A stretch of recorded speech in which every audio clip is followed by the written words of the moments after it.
The snow shovel was still leaning against her front door. On the morning of January 9, 1982, in the town of Millhaven, Washington, population 4,300, a fast-moving storm had dropped 6 inches of powder overnight, and the temperature had settled at 18 degrees before dawn. At 7:14 a.m., Millhaven's mail carrier, Gerald Oakes, had spotted his neighbor Linda Stahl pulling on her coat through her kitchen window. She'd given him a small wave. He'd tapped the brim of his hat. She'd set her coffee mug down on the counter and moved toward her door with her car keys in her hand, the way she did every morning without fail. Because Linda Stahl had never once been late to work in 11 years. She never made it to her car. What happened in the hours that followed would haunt Millhaven for the next 4 decades. And what finally broke the silence, 44 years later, was a confession no one had thought they would ever hear. But to understand what was lost, you first have to understand who Linda Stahl was. Millhaven in 1982 was the kind of place where you left your doors unlocked, and nobody considered that foolish. It sat in the foothills east of the Cascades, a town built around a lumber mill and a grain cooperative, and 2 churches that faced each other across Main Street like old friends in conversation. In January, the mountain air came down cold and clean, and the pine trees held their snow like a postcard. People knew each other. They'd known each other's parents. Linda Stahl had grown up 3 streets from where she lived as an adult. She'd gone to Millhaven High School, graduated in 1968, done 2 years at the community college in Yakima, and come back because Millhaven was home, and she didn't need a reason better than that. By 1982, she was 31 years old, slim, with dark hair that she wore in a braid she pinned up before her shifts, and she worked as the head bookkeeper at Cascade Lumber, a job she'd taken at 20 and grown into so completely that her boss, Dale Ferris, often said the company would have been bankrupt twice over without her. She had a gift for numbers and a patient way of explaining them to people who didn't. She kept a small notebook in her coat pocket where she wrote down things she wanted to remember: a bird she'd seen, a phrase from a book, the name of a neighbor's new baby. Her family was her mother, Dorothea, who lived 4 blocks away and came for Sunday dinner every week without exception. Her father had died when Linda was 17. She had a younger brother, Roy, who worked road construction in Oregon and called her every other Sunday from a payphone near his job site. She had a cat named Biscuit and a bird feeder she'd built herself from a kit. And on the mornings when the Finches came, she would stand at her kitchen window with her coffee and watch them for a few minutes before she left. She told her friend Patricia Morrow once that those were the best minutes of any day. She had been planning a trip to Portland in the spring. She had a page torn from a travel magazine folded in the nightstand drawer next to her bed, marking a hotel near the waterfront she'd wanted to stay in for years. Gerald Oakes saw her wave at 7:14 a.m. On January 9, 1982, she never arrived at work. By 9 o'clock that morning, Dale Ferris had called twice. By 10, he was calling Dorothea Stahl, who told him Linda had left the house on time. She was certain of it, because Linda was always certain of it. By noon, Dorothea was at Linda's house. The door was unlocked. The coffee mug was still on the counter with half an inch of coffee gone cold at the bottom. Biscuit was sitting on the kitchen rug looking at the door. The snow shovel was still leaning against the front door on the inside. Linda hadn't shoveled yet. She'd left in a hurry, or been interrupted before she could get to it, or never reached the door at all. That detail, the shovel, would appear in every case file summary written over the next 4 decades, not because anyone knew what it meant at first, because no one could figure out what it meant. The Millhaven Sheriff's Department dispatched 2 deputies at 12:47 p.m. By 1:30 they had established that Linda's car a brown 1979 Ford Pinto, was still parked in her driveway under 6 inches of untouched snow. No tracks through the snow on the driver's side. No disturbance in the snow around the vehicle at all. Whatever had happened before Linda reached her car. Or without her reaching it. And this was the detail that kept the first deputy on scene very quiet for a long time. Through the back of the house, where the snow had been partially disturbed in a trail that led toward the fence line, and then to the alley that ran between Linda's block and the one behind it. The search began that afternoon. Neighbors came out in the cold without being asked. The Cascade Lumber Crew.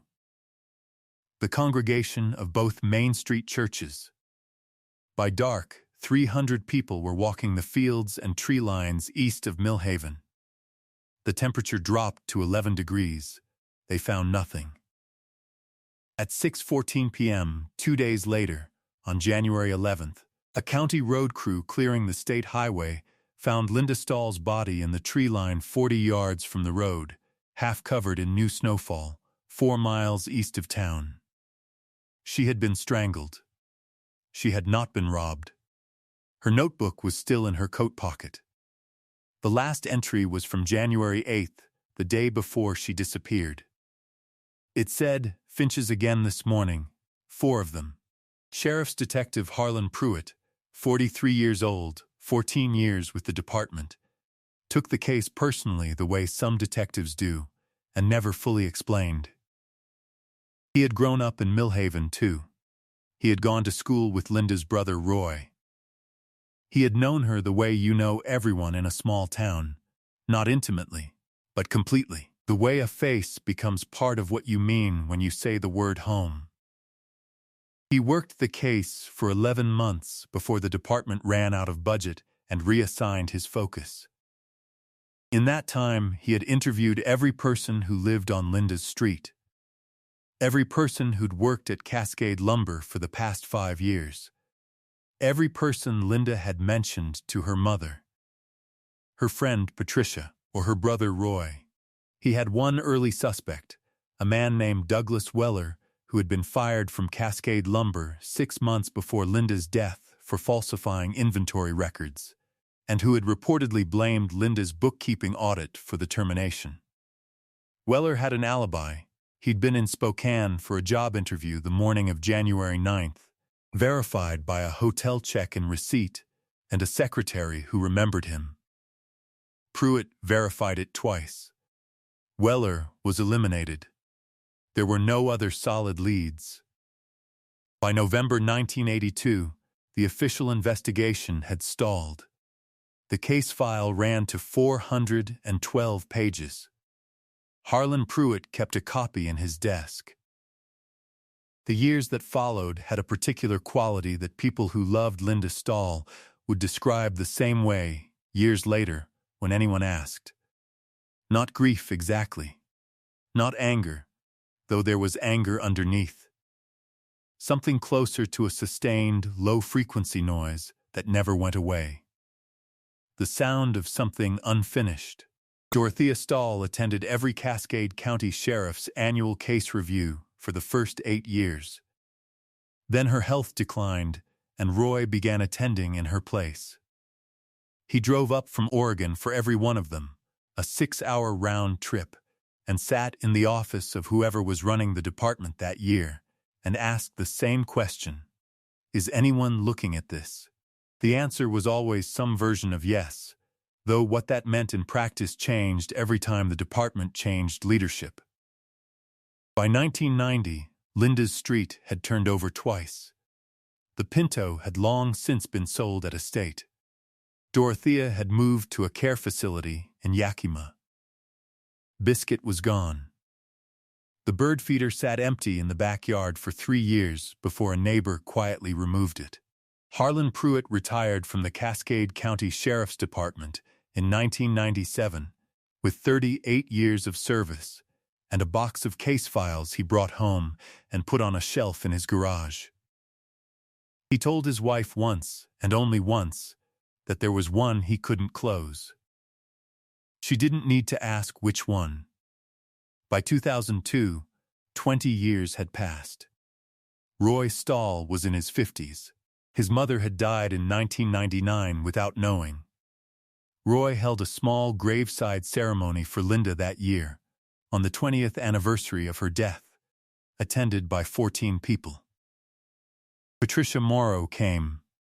Gerald Oakes came, 73 years old now, and stood in the January cold and held his hat in his hands, the same way he'd held it when he'd tapped the brim at Linda's window that last morning. Detective Pruitt came.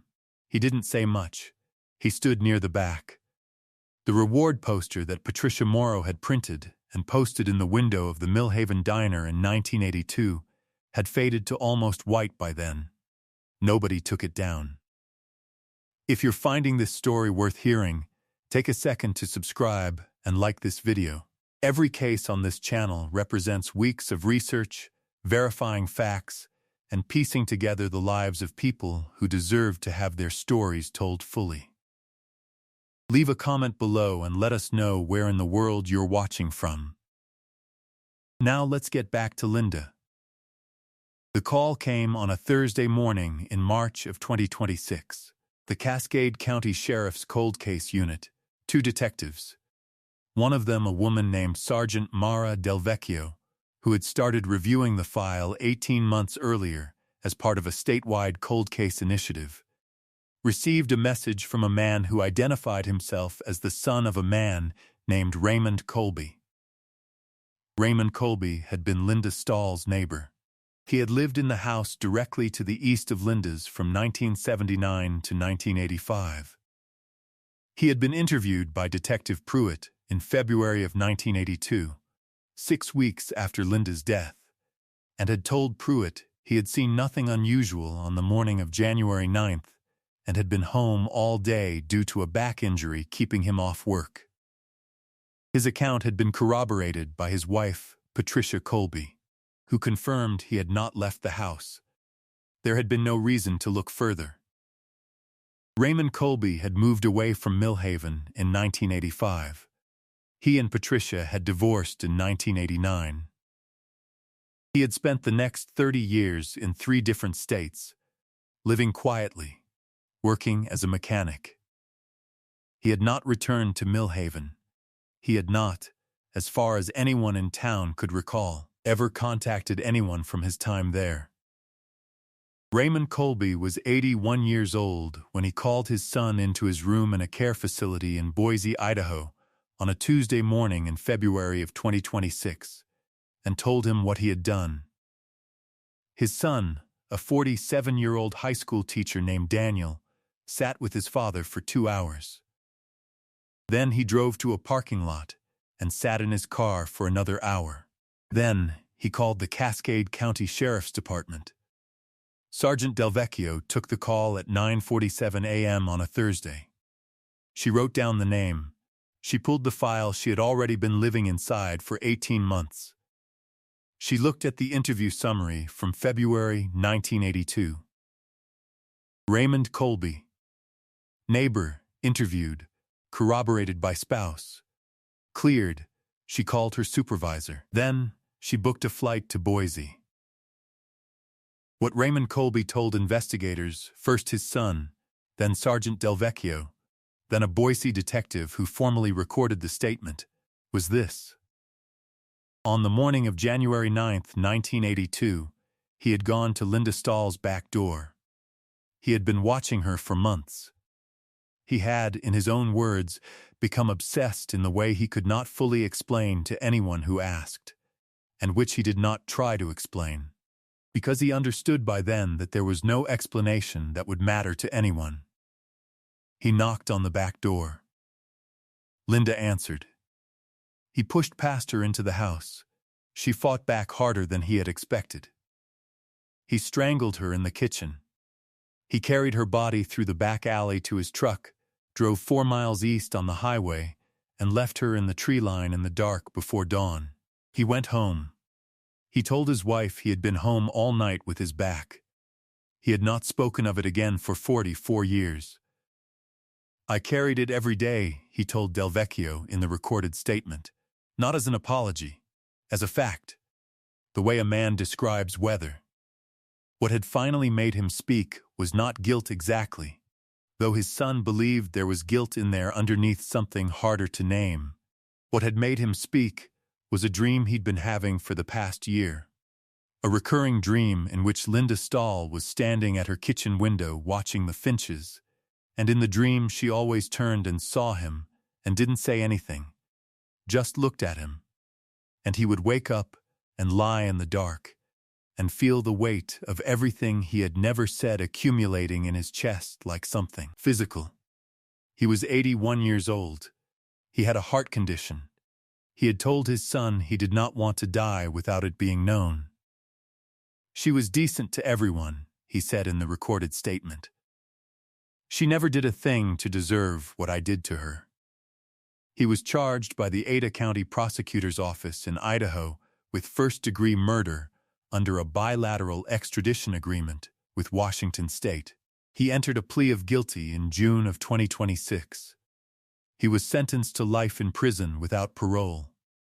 Given his age and medical condition, he would likely die in custody within 2 years of sentencing, and all parties involved understood this. His son issued a statement saying that he was profoundly sorry, that he had not known, and that he hoped the family could find some measure of peace in the truth. Roy Stahl, 71 years old, living now in Bend, Oregon, learned of the arrest from Sergeant Delvecchio in a phone call she made before any press release went out. She had wanted him to hear it from her, not from a news alert on his phone. He was quiet for a long time. Then he said, "My mother waited 20 years to know. She died not knowing." Delvecchio said, "I know." He said, "Is he going to be alive long enough to go to prison?" She told him the truth, which was that they didn't know, but they were going to make sure he was charged and that it was on the record regardless. Roy Stahl said, "Good." Patricia Morrow, 80 years old and still living in Millhaven, learned about the confession from her daughter, who read it in a news alert and called her immediately. Patricia sat down at her kitchen table. She said she felt something she had not expected to feel, which was not relief, not even fully. She had waited too long for it to be purely that, but something she described as the noise stopping. The low-frequency noise that had been running underneath everything for 44 years. Like a machine, someone finally switched off. Harlan Pruitt, 86 years old and living in a retirement community in Spokane, learned about the confession from his son, who read him the article over the phone. Pruitt was quiet for a moment. Then he said he needed to hang up. His son called back an hour later to check on him. Pruitt said he was fine. He said he had gone out to his patio and sat in the sun for a while. He said, "I interviewed that man." February 1982. I looked him in the eye. He paused. The wife backed him up, he said. There was nothing I could do with it. Then he said, 44 years. And then he didn't say anything else. Linda Stahl would have been 75 years old this year. In her notebook, the one they found in her coat pocket, the one with the last entry about the finches, there were 43 pages of entries going back to the spring of 1981. Things she had noticed, things she had wanted to remember. A recipe her mother had told her over the phone, a passage from a book she'd been reading, the name of a deputy she'd spoken to at a community meeting about road improvements, a note to herself to buy a new pair of winter gloves, a phone number for a hotel in Portland. Roy Stahl has that notebook now. The sheriff's department returned it to him in 2026 after the case closed, along with the rest of the personal effects from the evidence archive. He keeps it on the shelf above his desk.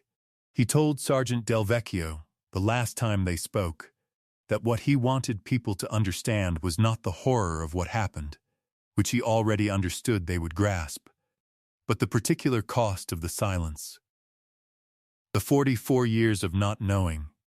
The birthday dinners where the seat was empty. The years of driving 6 hours to sit in an office and ask, is anyone looking at this? The year his mother died and he had to explain to her, for what turned out to be the last time, that no, they still didn't know. She wanted to know, he said. That was the one thing she wanted, just to know. Truth, it turns out, does not observe a statute of limitations. It waits. It persists. Sometimes it lives in the chest of an 81-year-old man in a care facility in Idaho until he can no longer carry it alone. Sometimes it waits for a sergeant with a cold case file and 18 months of patience and a flight to Boise. Sometimes it waits 44 years. But it finds its way out. For Linda Stahl, it found its way out in March of 2026, 44 years and 59 days after a mail carrier tapped the brim of his hat at her kitchen window on a cold January morning. And she waved back and turned toward her door. There were a lot of finches that winter, Gerald Oakes remembered afterward. He'd seen them at her feeder more than once. He thought she would have wanted someone to know that. What does it mean that the person who took Linda's life lived beside her every day for years afterward, and that the system that was supposed to find him had no way to pierce that kind of ordinary closeness? How do you weigh the justice that finally arrived against the 44 years that Linda's mother and Roy and everyone who loved her spent waiting for it? And when a confession finally comes, not from forensic science, not from a new witness, but from an old man who couldn't die with it anymore. Is that justice? Or is it something else? Leave your thoughts in the comments below. Justice came for Linda Stahl after 44 years. Stories like hers are why this channel exists, because truth is worth pursuing no matter how long it takes, and because the people it's taken from deserve to have their names remembered. If you believe that too, subscribe so you don't miss the next case. More stories are waiting for you in the description. Thank you for watching.